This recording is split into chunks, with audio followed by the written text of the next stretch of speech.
예전에 신문 기사를 읽다가 마음이 참 착잡하고 또 실망스러운 적이 있었습니다.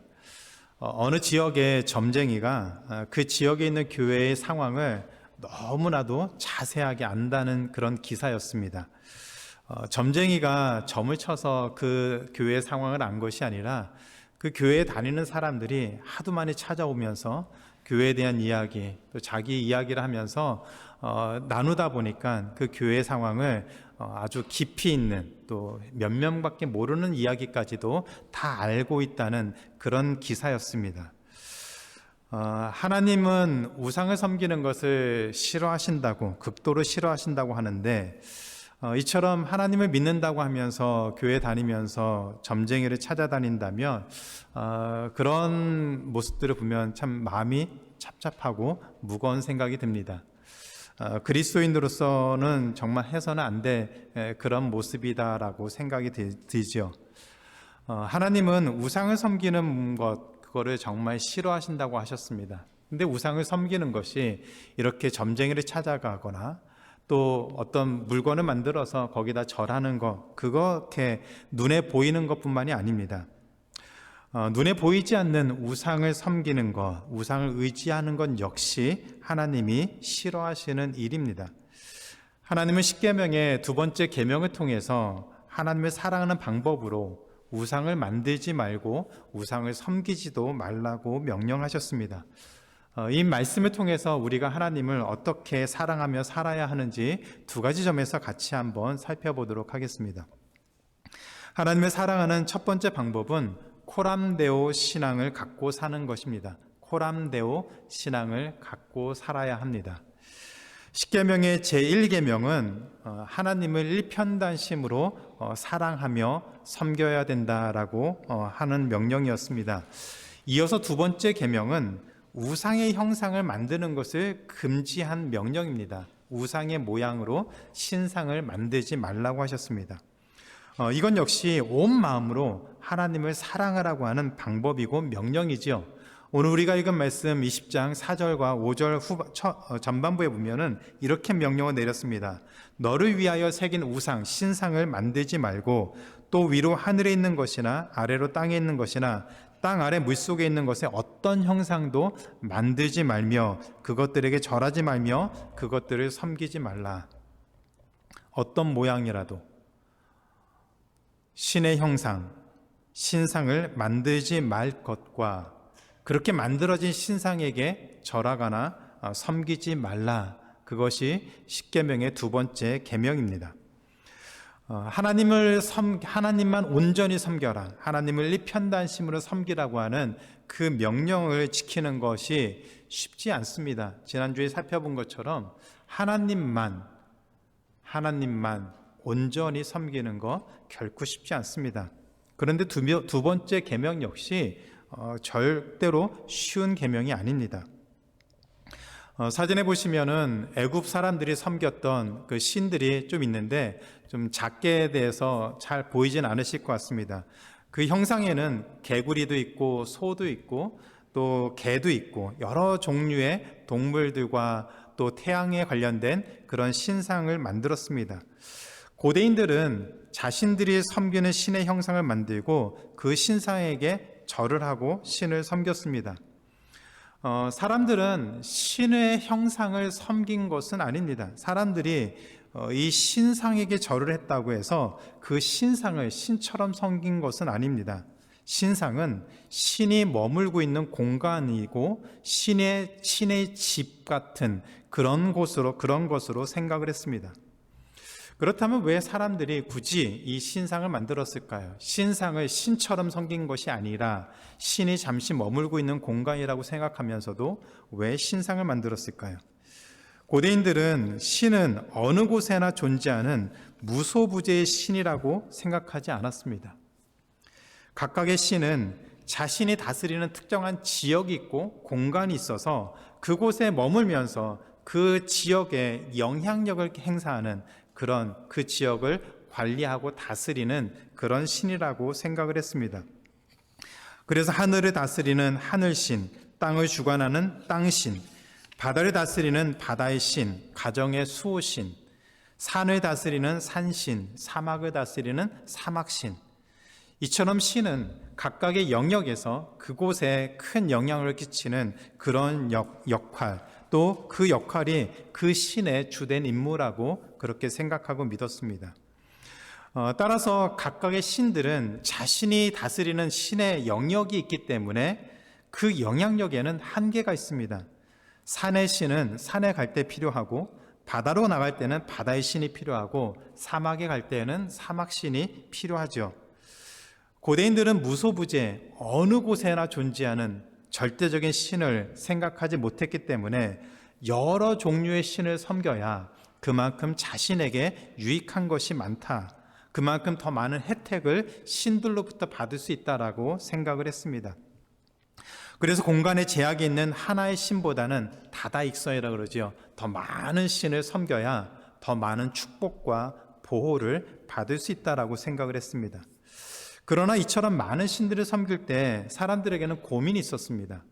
하늘에 살고 있는 하늘신은 너무 멀리 있어서 땅에 살고 있는 우리들에게 영향력을 끼치기는, 그 신의, 하늘신의 도움을 받기에는 너무 멀리 있는 신이라는 그런 생각을 갖고 있었기 때문에 신상을 만들면 그 하늘신이 자신들이 살고 있는 그 신상에 오기 때문에 자신들이 살고 있는 그 영역에도 영향을 줄 수 있다라고 생각을 했습니다.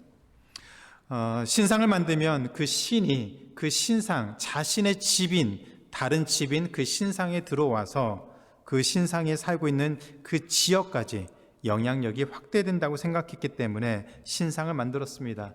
그리고 자기가 살고 있는 그 지역의 마을 입구에다가, 가정에다가, 모처에다가, 그리고 작게 휴대하고 다닐 수 있도록 작게 신상을 만들어서 가지고 다니면 자신들이 어느 곳에 있든지 그 신이 찾아와서 자신을 보호해 줄 것이다라고 믿었습니다.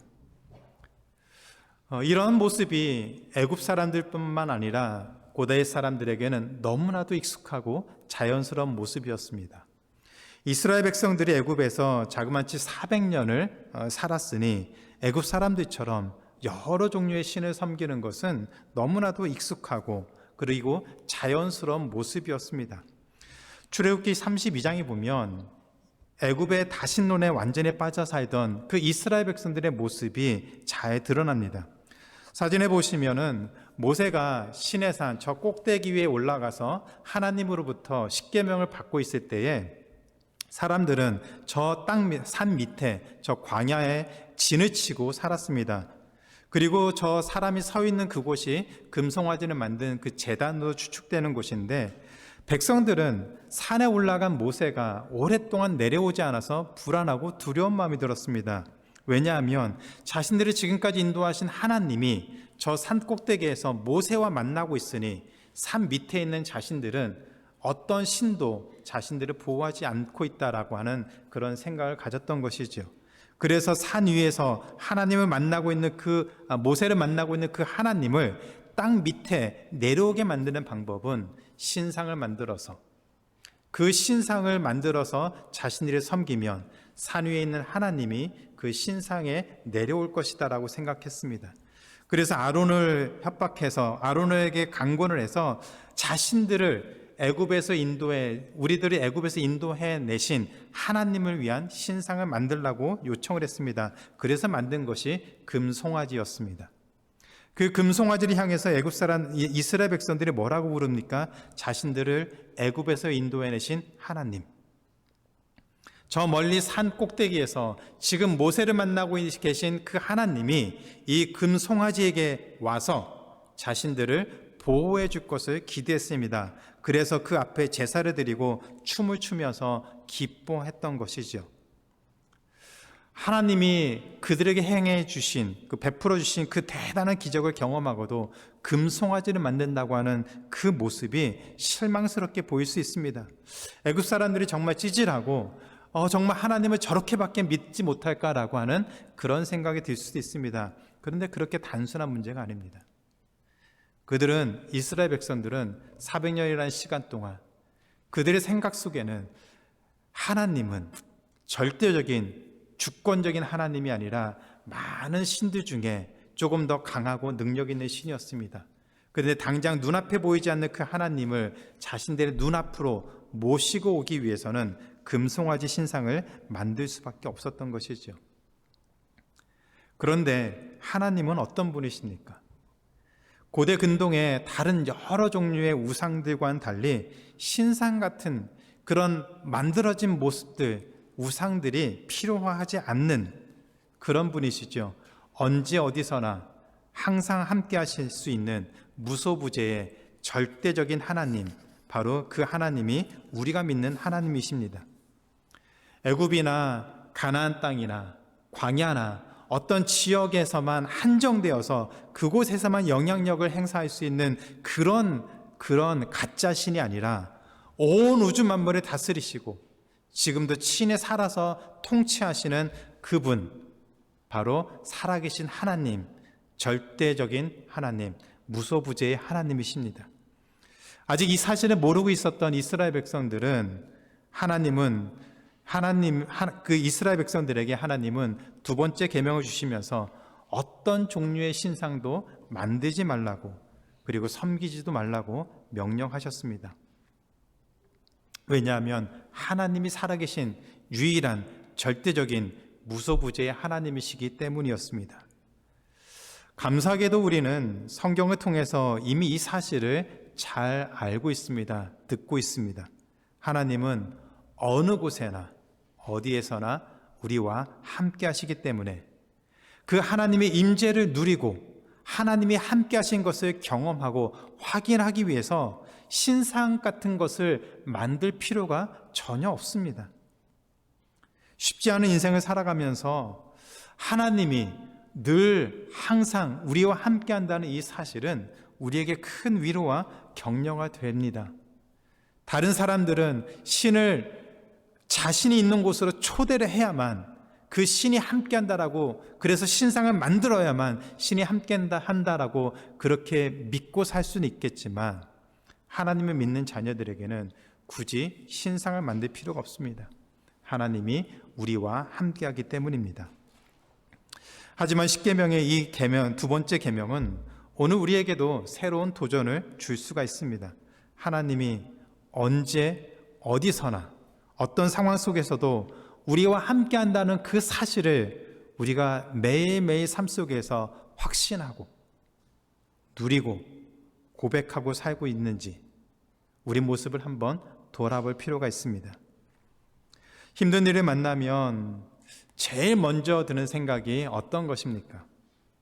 어렵고 힘들고 고단한 일이 계속해서 생기면 우리 마음속에 어떤 생각이 가장 먼저 떠오르지요? 하나님이 살아계신가? 하나님이 나와 함께 하시는가? 하나님이 이 문제를 풀 수 있을까? 해결해 줄 수 있을까? 내 상황을 하나님이 알고 계시는가? 무엇이라도 좀 확실한 것을 붙잡고 싶어하는 우리 마음 때문에 우리도 자꾸 해서 이런 질문들을 하게 됩니다. 뭐라도 확실한 것을 붙잡고 싶은 그 간절한 마음 때문이죠. 이스라엘 백성들은 그런 마음이 들 때 금송아지를 만들었습니다. 신상을 만들었습니다. 그리고 거기에다가 하나님이라고 부르면서 하나님께 제사를 드렸습니다. 그렇게 하면 하나님이, 산 위에 계신 하나님이, 하늘에 계신 하나님이, 멀리 떨어져 있는 하나님이 자신들과 함께 할 것이라고 기대를 했습니다. 그러나 굳이 신상을 만들고 하나님 여기 임하셔서, 하나님 지금 나와 함께 계셔서 내 어려운 상황을 도와달라고 굳이 그렇게 말하지 않아도 하나님은 그 자녀들과 그 백성들과 언제나 함께 하십니다. 그것은 하나님이 우리에게 주신 약속입니다. 시편 139편 7절부터 8절에 하나님의 함께 하심을 더 구체적으로 설명을 하고 있습니다. 같이 한번 읽겠습니다. 시작. 내가 주의 영을 떠나 어디로 가며 주의 앞에서 어디로 피하리이까? 내가 하늘에 올라갈지라도 거기 계시며 스올에 내 자리를 펼지라도 거기 계시니이다. 내가 새벽 날개를 치며 바다 끝에 가서 거주할지라도 거기서도 주의 손이 나를 인도하시며 주의 오른손이 나를 붙드시리이다. 아멘. 삶이 지옥 같고 너무 힘들고 버겁고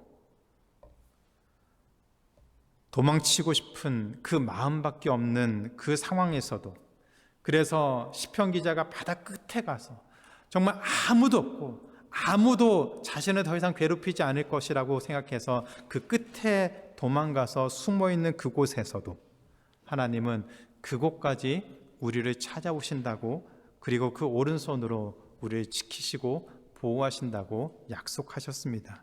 아멘. 우리가 세상을 살아가면서 눈에 보이는 어떤 신상을 만들고서 이 신상 앞에 절하지 않아도 하나님은 우리가 있는 그곳까지 친히 찾아오셔서 우리 형편을 아실 뿐만 아니라 우리를 도우시고 위로하시고 회복시키시는 그분이 바로 우리가 믿고 섬기는 하나님이십니다. 무소부재 어느 곳에나 존재하시고 우리와 함께 하시는 절대적인 하나님이십니다. 그 하나님은 우리를 고아와 같이 버리지 않는다고 약속하셨습니다. 그리고 그 약속을 지금도 지키고 계십니다. 다만 우리와 함께 하시는 하나님을 우리가 찾지 못하고 우리가 인식하지 못하고 두려워하면서 불안해하면서 마치 하나님이 없는 것처럼, 마치 하나님이 멀리 여행 간 것처럼, 하나님이 다른 사람에게만 귀 기울이고 있는 것처럼, 하나님은 내일에는 관심 갖지 않는 것처럼 그렇게 생각하면서 하루하루 살아가기 때문에 우리에게는 자꾸 유혹이 있는 것이죠. 신상을 만들어서라도 뭔가 눈에 보이는 것을 붙잡고서라도 하나님이 여기 임하기를 기대하는 그런 모습이 아닐까요? 그런데 힘들었던 지난 시간들을 한번 돌아보면 그렇지 않습니다. 정말 하나님이 없는 것처럼 정말 힘들고 어려운 상황 속에서도 돌아보면 그 시간에도 하나님은 우리와 함께 하셨습니다. 우리가 고통 가운데 기도하고 하나님의 은혜를 구하고 하나님 없이는 살 수 없다고 하는 그 절박한 심정 가운데 하나님께 기도하며 나아가는 그 모든 시간에, 더 나아가서는 기도할 힘조차 없었던 그 시간에도 하나님은 우리와 함께 하셨고 나와 함께 하셨고 우리를 지키시고 우리를 인도하고 계셨습니다. 무슨 일이 닥쳤을 때 우리는 자꾸 그 힘든 일에 포커스를 맞추다 보니까 하나님이 우리와 함께 한다는 그 사실을 자꾸 잊고 사는 것 같습니다. 우리가 당장 직면한 그 일이 우리를 너무 힘들게 만들고 좌절하게 만들고 그것 때문에 마음이 너무 낙심해서 그 상황이 너무 크게 보여서 우리와 늘 함께 하시는 그 하나님을 바라보지 못하고 인식하지 못하고 하나님께 나아가지 못하고 마치 하나님이 내일에는 관심이 없는 것처럼, 그리고 너무 멀리 계셔서 내가 무슨 기도를 해도 내 기도를 듣지 못하는 너무 멀리 계신 하나님, 그렇게 생각해서 자꾸 그 하나님을 눈으로 보이는 무엇인가로 바꾸려고 하는 그런 어리석은 결정들을 할 때가 있습니다. 만약 우리의 모습이 그렇다면 지금부터는 십계명의 이 두 번째 계명을 마음에 새기고 코람데오는 라틴어로 하나님 앞에서, in the presence of God, 하나님 앞에서 우리가 서 있다는 그 단어입니다. 하나님 앞에서 살아간다는 그 신앙, 하나님은 언제나 우리를 지켜보고 계신다고 하는 그 신앙, 그 신앙을 분명하게 붙잡고 하나님 앞에서 믿음을 붙들고 살아가는 삶을 살기를 기도합니다. 크고 작은 일을 만날 때 우리가 하는 말과 행동이 하나님 앞에 다 보여주고 있다는 그 사실이 우리에게 오히려 위로가 되기를 기도합니다. 내가 하나님이 있는지 없는지 모르는 그 순간에도 하나님은 우리와 함께 하셔서 우리가 하는 모든 일들이, 모든 말이 하나님 앞에 낱낱이 들어간다는 그 사실이 오히려 하나님이 우리와 함께 한다는 그 사실로 기억되기를 기도합니다. 그래서 항상 함께 하시는 그 하나님을 매 순간순간 바라보면서 인식하면서 느끼면서 경험하면서 고백하면서 살아가는 그 삶이 우리 삶 가운데 드러나기를 기도합니다. 그렇게만 된다면 우리에게는 신상이 필요 없습니다. 어떤 종류로든 눈에 보이는 무엇인가를 만들 필요가 없습니다. 눈에 보이지 않아도 우리와 함께 하시는 하나님이 있다면 굳이 신상을 만들어서 우상을 만들어서 하나님의 이름을 불러가면서 절하고 그 안에 예배할 필요조차 없습니다. 왜냐하면 하나님은 이미 우리와 함께 하신다고 약속하셨기 때문입니다. 하나님은 지금도 우리 삶 속에서 역사하고 계십니다.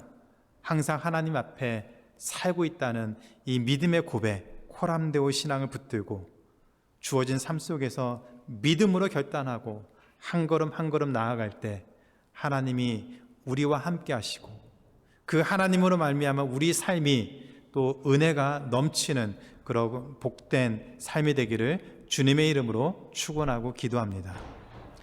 하나님을 사랑하는 두 번째 방법은 하나님을 우상처럼 섬기지 않는 것입니다. 하나님을 우상처럼 섬겨서는 안 됩니다.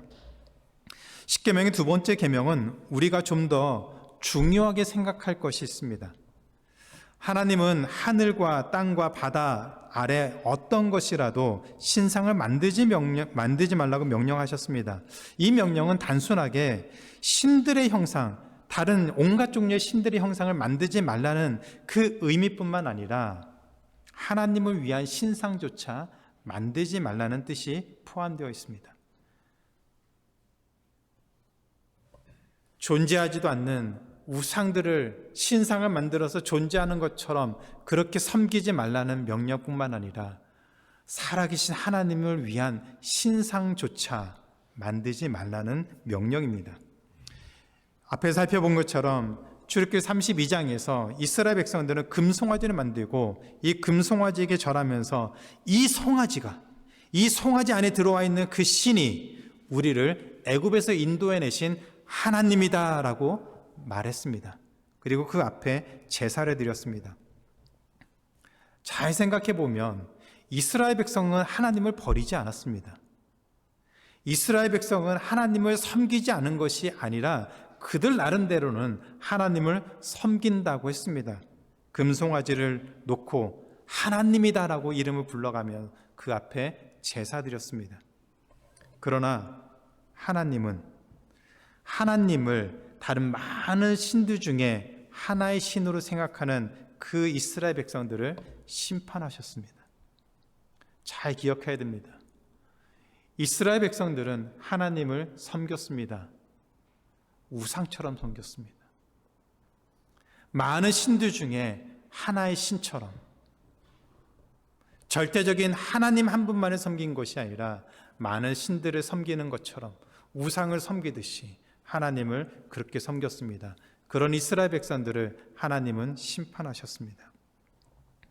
하나님은 하나님의 백성이 하나님만을 온전한 마음으로 with all whole heart 온전한 마음으로 하나님만 섬길 것을 원하셨습니다. 왜냐하면 우리를 향한 하나님의 사랑은 독점적인 사랑이기 때문입니다. 다른 어떤 것으로 나뉘어지는 것이 아니라 오직 하나님께로만 가야 되는 그 사랑을 하나님이 요구하시기 때문입니다. 그래서 우리의 마음이 나뉘어져서 하나님도 섬기고 우상도 섬기고 다른 어떤 것도 섬기는 우리 마음이 나뉘어지는 것을 하나님은 거부하셨습니다.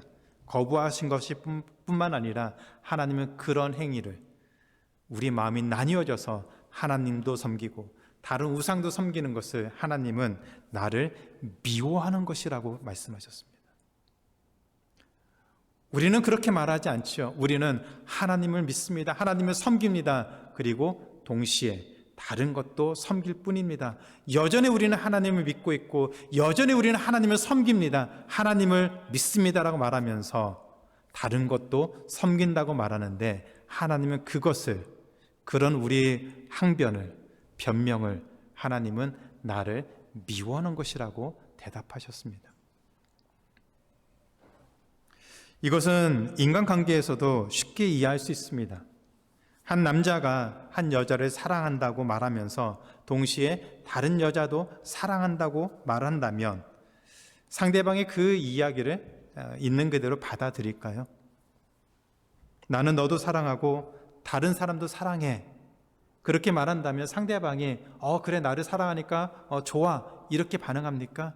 아니죠. 그 관계는 더 이상 지속할 수가 없습니다.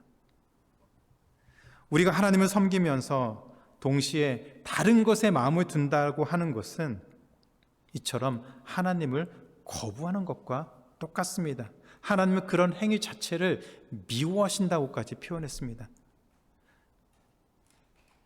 그 말은 하나님이 우리가 하는 그 변명을 절대로 받아주지 않겠다는 얘기입니다. 예수님은 마태복음 6장 24절에서 이 사실을 강조해서 설명하셨습니다. 한 사람이 두 주인을 섬기지 못할 것이니 혹 이를 미워하고 저를 사랑하거나 혹 이를 중히 여기고 저를 경히 여김이라. 너희가 하나님과 재물을 겸하여 섬기지 못하느니라. 두 대상을 동시에 똑같은 마음으로 섬길 수 없기 때문에 하나를 사랑하면 그만큼 다른 하나는 마음이 덜 갈 수밖에 없습니다. 하나를 더 중히 여기면 다른 하나는 좀 더 가볍게 여길 수밖에 없습니다. 그게 우리의 마음입니다. 그래서 온 마음을 다해서 하나님을 섬기면서 우리는 동시에 재물도 섬길 수 있습니다. 그거 거짓말이라는 거죠. 하나님은 그런 행동을, 그런 마음을 나를 미워하는 것이라고 하면서 거부하셨습니다. 그 이유는 우리 마음이 나뉠 수밖에 없기 때문입니다. 그러므로 여러 신들을 섬기는 사람들처럼 하나님도 그 중에 많은 신들 중에 하나인 것처럼 그렇게 섬겨서는 안 됩니다. 하나님은 우리의 마음이 그렇게 나뉘는 것을 거부하셨습니다. 나를 미워하는 것이라고 그거를 극도로 싫어하셨습니다. 만약 그것이 사실이라면 우리에게도 큰 도전이 될 수 있습니다. 우리는 어떻게 하나님을 섬기고 있습니까? 우리는 어떻게 하나님을 사랑하고 있습니까? 혹시 하나님을 섬긴다고 말하면서 동시에 돈과 성공과 안정감을 그렇게 의지하면서 살아가지는 않습니까? 솔직히 말하면 그럴 때가 있죠. 어떤 때는 하나님을 의지하는 것 같다가 문제가 생기면 이런 것들을 더 의지하게 되고 더 찾게 되고 그것이 더 효과적이라고 생각하면서 마음을 더 두게 되는 것, 그것이 어쩌면 우리에게 더 익숙할지도 모르겠습니다. 내 삶을 하나님께 맡긴다고 말하면서 돈이 없으면 불안하고 미래가 보이지 않으면 두렵고 떨리고 절망하고 낙심하고, 우리는 하나님을 섬기면서 이런 것들은 우리가 살아가는데 필요한 것뿐입니다. 우리가 그것을 의지하거나 섬기는 것은 아닙니다라고 말은 할 수 있지만, 그렇게 변명할 수 있지만 정말 우리 마음이 하나님께로 온전히 향해야 되는 우리 마음이 정말 나뉘지 않고 있는지 우리는 우리의 모습을 돌아봐야 됩니다. 우리가 믿음으로 고백하는 것처럼 우리는 온 마음을 다해서 하나님을 섬깁니다. 저는 하나님만 믿고 하나님만 섬깁니다 라고 말하면서 실제 우리의 모습은, 생각은, 행동은, 마음은 하나님도 섬기고 다른 어떤 것도 섬기고 사랑하고 의지하는, 같이 가려고 하는, 그래서 하나님이 없어도 다른 것이 있으면 괜찮다고 하는 우상처럼 하나님을 바라보고 믿고 사는 것은 아닌지 점검해 봐야 됩니다.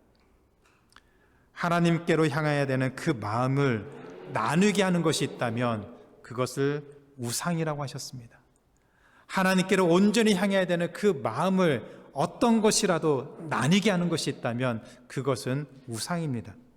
신상이 아니라고 할지라도, 어떤 형식으로 만든 것이 아니라고 할지라도 하나님보다 우리가 더 의지하고 섬기고 집착하는 것이 있다면 그것은 우리에게 우상이 될 수 있습니다. 그런 마음을 갖는 것이 하나님을 우상처럼 섬기는 것이고, 여러 신들 중에 하나님을 하나의 신으로 대하는 것입니다. 이런 것들이 우리 마음을 하나님께로 온전히 향하지 못하도록 만들고 나뉘는 것입니다. 그것이 우리에게 우상입니다. 그러므로 우리 자신에게 진지하게 물어보면서 우리 삶을 돌아봐야 됩니다. 혹시 내 삶 속에서 하나님께로 온전히 향해야 되는 그 마음을 나뉘게 만드는 것이 있는가?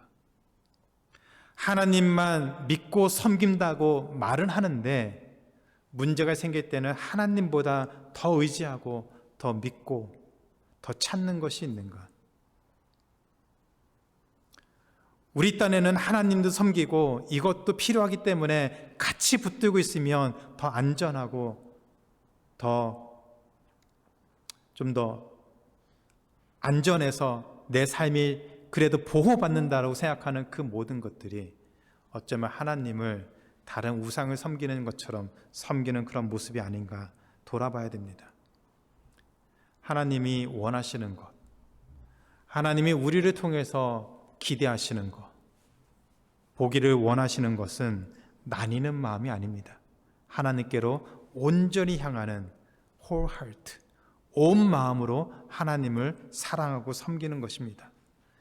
그 마음으로 하나님을 섬기며 하나님께 나아가 예배할 때 하나님은 천대까지 은혜를 베푸신다고 약속하셨습니다. 온 마음으로 하나님을 사랑하며 하나님께 그 마음을 다해서 나아가면 하나님은 그 자녀에게 천대까지 은혜를 베푸신다고 하셨습니다. 그 말이 무슨 얘기입니까? 우리 삶을 책임지고 우리가 어떤 상황 가운데 있든지 우리와 함께 하시며 그 자녀로서의 그 삶을 하나님이 책임지고 지키시고 인도하시겠다고 하는 약속입니다. 그 약속을 붙들고 우리 마음을 하나님께로만 향하고 나뉘어지지 않고 온전히 하나님만 바라보며 살기를 소원하고 결단하는, 그래서 하나님이 우리에게 유일하신 절대 하나님이신 것을 고백하며 살아가는 우리 모두의 삶이 되기를 주님의 이름으로 축원하고 기도합니다. 이제 말씀을 맺겠습니다. 고대에서는 신앙이 지역적으로 제한되었지만 오늘날 우리가 사는 이 시대에서 눈에 보이지 않는 그런 가치들, 돈이나 권력이나 성공과 같은 것들이 사람들의 삶을 지배하고 있습니다. 그래서 옛날에는 신상을 만들어야 그 신이 들어와서 그 영역을 좀 더 확대하고 자신들에게도 도움을 줄 것이라 생각했지만 오늘날에는 신상이 없어도 세계 곳곳에서 그 영향을 받고 살 수 있습니다. 인터넷을 통해서 세계화라는 물결 속에서 신상 없이도 하나님을 대체할 수 있는 수많은 것들이 우리 주변에 있습니다. 요즘에는 또 AI가 발달돼서 정말 AI를 하나님처럼 섬기는 그런 사람들도 있다고 합니다. 세상 사람들이 신보다 하나님보다 더 중요하게 생각하는 돈이나 권력이나 지식과 경험이나 신념, 또 이런 모든 과학들이 하나님을 섬기는 모습에도 큰 영향을 끼치고 있습니다. 이제 우리가 믿고 섬기는 그 하나님을 어떻게 섬기고 살아야 되는지 다시 한번 점검해 봐야 될 때입니다.